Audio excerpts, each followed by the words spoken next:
Tema: Corazón de Piedra. Fue cantado por Flor Pucarina, una extraordinaria cantante huancaína, pilar fundamental de la música andina del Perú y una de las más grandes artistas populares del mundo. Es y seguirá siendo un referente del arte universal y testimonio de cómo el ser humano se eleva para alcanzar la trascendencia. Esta interpretación musical se hace en honor a nuestra música huancaína, que nunca pasarán de moda.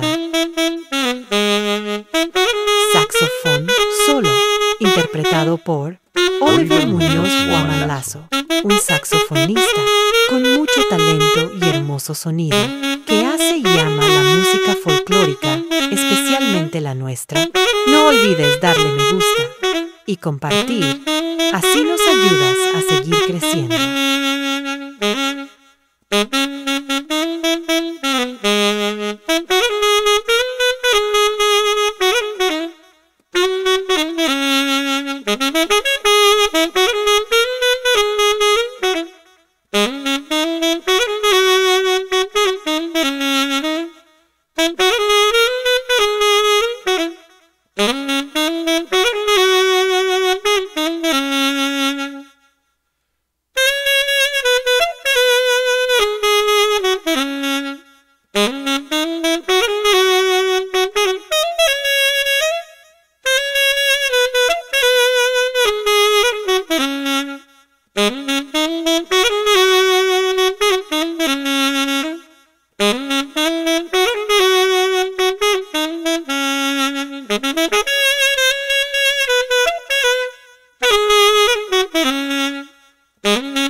No olvides darle me gusta y compartir, así nos ayudas a seguir creciendo.